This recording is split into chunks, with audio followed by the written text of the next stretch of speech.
Genap 10 tahun berlalu, Malaysia kembali memegang jawatan pengerusi ASEAN tahun depan. Ini apabila Laos secara rasmi telah menyerahkan jawatan itu 11 Oktober lalu pada majlis penutupan sidang kemuncak ASEAN ke-44 dan ke-45 serta sidang kemuncak berkaitan yang berlangsung di Vientiane. Tukul kepengerusian ASEAN diserahkan Perdana Menteri Laos Suknaisi Sipandon kepada Perdana Menteri Datuk Seri Anwar Ibrahim sebagai simbolik perpindahan kepimpinan blok serantau itu sekaligus membuka laluan untuk Malaysia menerajui ASEAN pada tahun depan.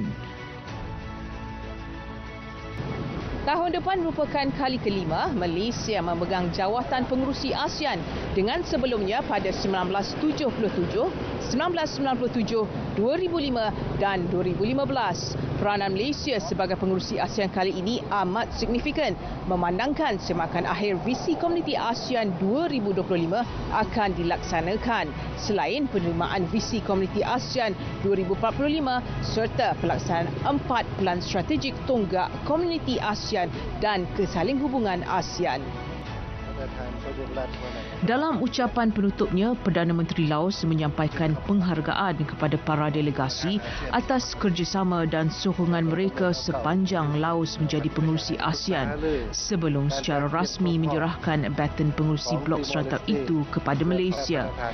Perdana Menteri Datuk Seri Anwar Ibrahim dalam ucapan balas pula menegaskan komitmen Malaysia untuk mendukung nilai teras dan keutamaan ASEAN sambil menekankan bahawa di bawah kepimpinan Malaysia, blok ini akan terus teguh mengekalkan Asia Tenggara sebagai sebuah rantau yang aman, stabil dan makmur.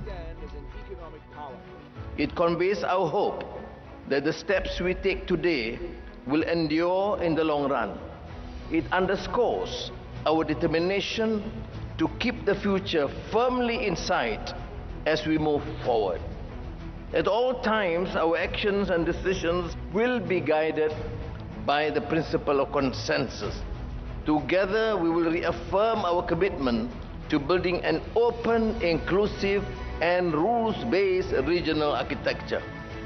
Datuk Seri Anwar turut menekankan tahun 2025 yang menandakan ulang tahun ke-10 penubuhan komuniti ASEAN, satu pencapaian penting bagi rantau ini. Malaysia juga akan menerajui pengenalan visi komuniti ASEAN 2045 yang menggariskan hala tuju masa depan bersama blok itu untuk 2 dekad akan datang. Selain itu, Datuk Seri Anwar turut memberi fokus kepada kepentingan penyertaan Timur Leste dalam blok serantau ini. Keanggotaan negara itu bukan sahaja akan meningkatkan potensi ekonomi ASEAN tetapi juga menyumbang kepada merealisasikan wawasan jangka panjang kumpulan itu. Kali kelima memegang jawatan pengerusi blok tersebut, Malaysia sudah bersedia dan berazam menghadapi masa depan dengan visi jelas yang tertumpu kepada keterangkuman dan kemampanan di samping memastikan bahawa setiap suara itu penting dan tiada siapa yang terpinggir di belakang selari dengan tema untuk pengerusi ASEAN Malaysia 2025, keterangkuman dan kelestarian. Sebagai pengerusi ASEAN tahun depan, Malaysia komited memimpin blok 10 negara ini dengan visi perpaduan, keterangkuman dan kerjasama. Apa yang penting, ASEAN perlu tegas dan tidak goyah dalam menyampaikan mesej yang jelas kepada dunia bahawa kumpulan ini mesti terus kekal bersatu. Sepanjang sidang kemuncak ASEAN ke-44 dan ke-45 di Ibu Negara Laos, Datuk Seri Anwar dengan tegas secara berulang kali menekankan betapa pentingnya perpaduan dan sikap berkecuali dalam ASEAN untuk mengekalkan keamanan serantau yang tidak boleh dipandang remeh. Semasa sesi intervensi beliau pada sesi pleno sidang kemuncak ASEAN ke-44, Perdana Menteri turut menggesa negara anggota ASEAN untuk menolak tawaran yang cenderung menyebabkan perpecahan di rantau ini. Your Majesty, Excellencies, in 2025, as ASEAN celebrates the 10th anniversary of the ASEAN community, it is our conviction that ASEAN will be in a stronger position to face challenges and embrace opportunities. We look forward to the adoption of the ASEAN Community Vision 2045 and its strategic plans at the 46th ASEAN Summit. Selaku pengurusi ASEAN 2025, negara juga bakal menjadi tumpuan dunia pada akhir tahun ini dan mulai tahun depan, sekaligus membuka pelbagai peluang ekonomi yang besar kepada rakyat. Pelbagai persidangan peringkat antarabangsa akan dianjurkan di Malaysia tahun depan yang bakal disertai delegasi dari pelbagai negara, seterusnya merancakkan lagi ekonomi Malaysia. Pada tahun ini dan sepanjang 2025, Malaysia akan menjadi tuan rumah kepada beberapa mesyuarat utama ASEAN dengan beberapa negara luar seperti Amerika Syarikat, China, Korea Selatan, Jepun, Eropah, India, Australia dan New Zealand. Pada Mei 2025, negara akan menganjurkan persidangan ASEAN GCC campur China yang meliputi kesemua negara ASEAN, 6 negara teluk termasuk Bahrain, Oman, Kuwait, Qatar, Arab Saudi dan Emirat Arab Bersatu serta China. ASEAN GCC campur China merupakan persidangan yang pertama seumpamanya diadakan oleh blok 10 negara anggota itu yang mana sebelum ini hanya ASEAN campur GCC sahaja. Jawatan Pengerusi juga menandakan permulaan lembaran baru di bawah wawasan Komuniti ASEAN 2045 sekaligus membuka peluang untuk Malaysia mengemudi ASEAN berpandukan wawasan itu. Tahun depan, kalau kita mempengurusikan ASEAN, kita akan meluncurkan satu prakasa utama iaitu tentang wawasan Komuniti ASEAN 2045. Dan ini satu kesempatan yang sangat baik kerana ini sudah pun disepakati.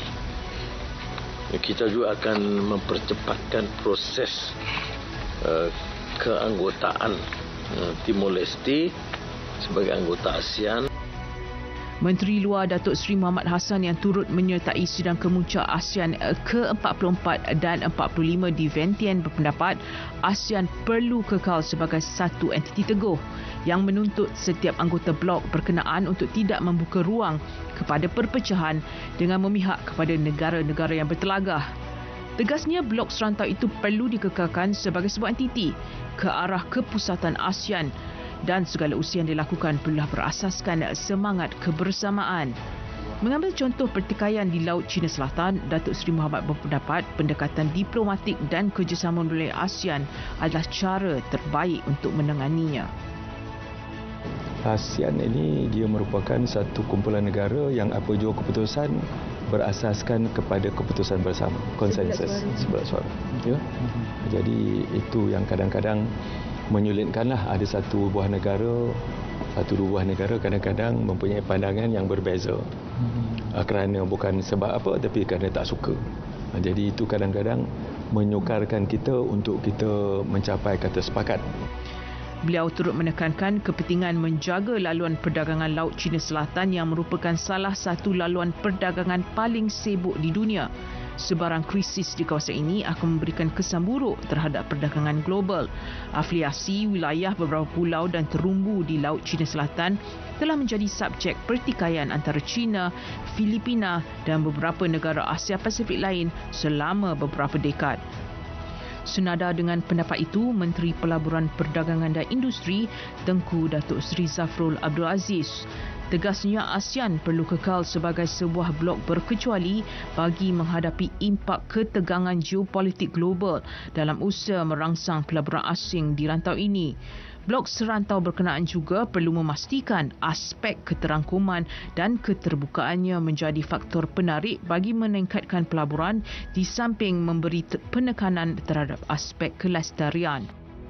Meningkatkan juga perdagangan intra-ASEAN. Intra-ASEAN di mana pada masa ini perdagangan di antara negara-negara ASEAN itu tidaklah begitu tinggi, lebih kurang 23-24% sahaja. Dan oleh itu kita nak membuat perancangan untuk pertingkatkan lagi. Antara isu yang dibincangkan ialah meningkatkan A3 yang akan dinaik taraf menjelang tahun 2025. Menjelas lanjut, beliau berkata di sebalik ketidaktentuan ekonomi dan geopolitik global, ASEAN masih menerima pelaburan yang tinggi walaupun pelaburan langsung asing FDI global menurun. Selain itu, Pelan Strategik AEC 2026 hingga 2030 yang kini sedang dirangka dijangka dibentangkan pada Mei 2025 yang bertepatan dengan peranan Malaysia sebagai pengurusi ASEAN. Beliau juga menyifatkan pelan itu penting bagi memastikan ekonomi ASEAN terus berkembang dalam jurat 4 hingga 5% pada 2030 dan muncul sebagai blok ekonomi keempat terbesar dunia.